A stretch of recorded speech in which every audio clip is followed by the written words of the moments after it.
કઈ સંખ્યાના પથ્થર વધારે હતા?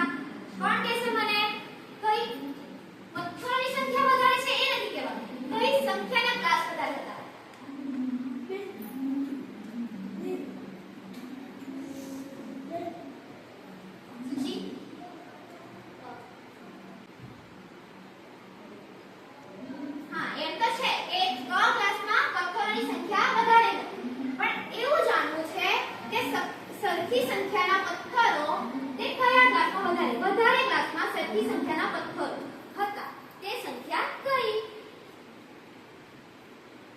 હા તમે બોલો. Very good. બેસી જાઓ. Very good. બેસી જાઓ. એટલે આપણે એમ કહી શકીએ કે બેનું પ્રમાણ વધારે છે એને આપણે બહુલક કહીએ છીએ. માટે આ અવલોકનમાં બહુલક એ આપણો 2 થશે. આગળ જોઈએ બહુલકની વ્યાખ્યા. અવલોકનના સમૂહમાંથી સૌથી વધારે વખત આવનાર અવલોકનને તે સમૂહનો બહુલક કહે છે. આપણે અવલોકનનો જે સમૂહ હતો, આપણી પાસે 5 ક્લાસ હતા, એ અવલોકનનો સમૂહ થયો. હવે એમાં જે સૌથી વધારે વખત આવે એ આપણો બહુલક. 2 એ વધારે વખત આવ્યો ને એટલે 2 થયો આપણો બહુલક. સમજ પડી બધાને? દરેકને? કોને બહુલક કહેવાય? તમારી ભાષામાં બોલો.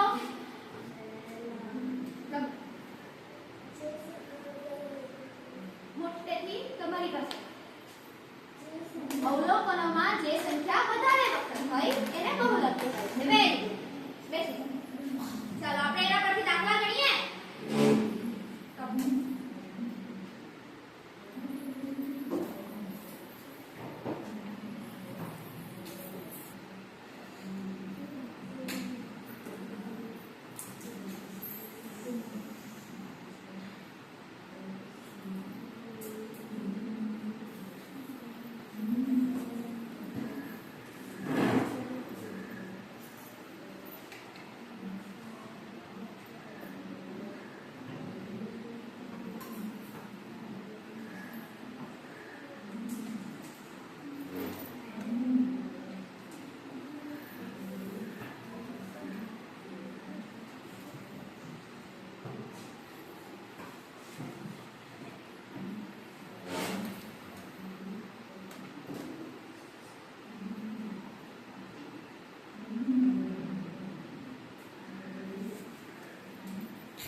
આપણી પાસે અવલોકનો હોય જે સંખ્યા વધારે વખત આવે એ આપણો બહુલક. એટલે જે દાખલામાં છે જે સંખ્યા વધારે વખત દેખાતી છે એ આપણો બહુલક થશે. જોઈને ખબર પડી જ જશે. પણ એટલું સિમ્પલ તો ભૂલ પડી શકે ને. એટલે એને પહેલા આપણે ક્રમમાં ગોઠવવાનું.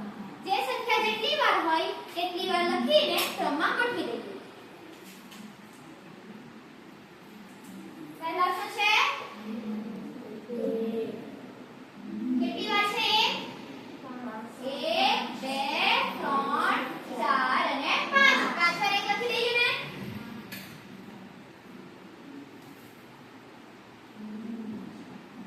હવે 2 કેટલી વાર છે? 1 અને 2.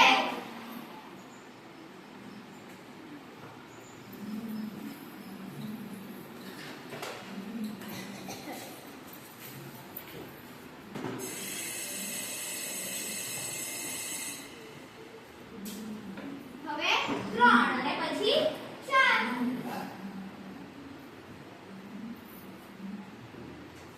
હવે આપણે સરળતાથી જોઈ શકીએ ને કે 1 નું પ્રમાણ બધી સંખ્યાઓની સરખામણીમાં વધારે છે.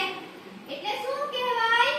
આ દાખલાનો જવાબ એટલે આ દાખલામાં રકમનો બહુલક એ આપણો 1 થશે. એટલે જવાબ આવશે 1. કારણ કે અવલોકનોમાં 1 એ 5 વાર સૌથી વધારે વખત આવેલો છે. બરાબર?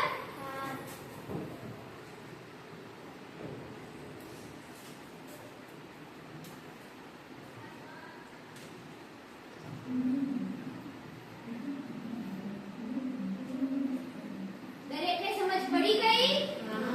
બીજા દાખલા જોઈએ? બીજા દાખલા માટે તમને બોલાવું તો તમને આવડશે?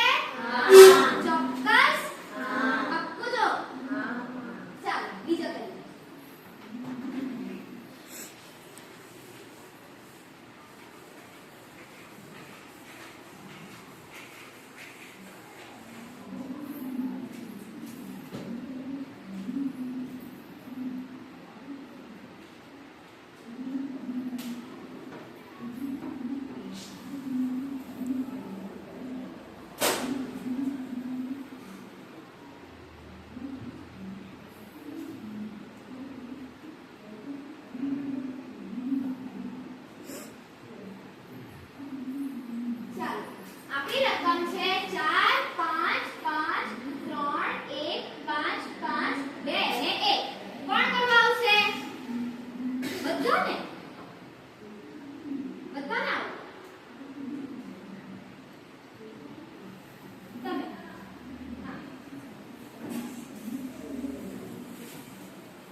થોડાક પ્રશ્નો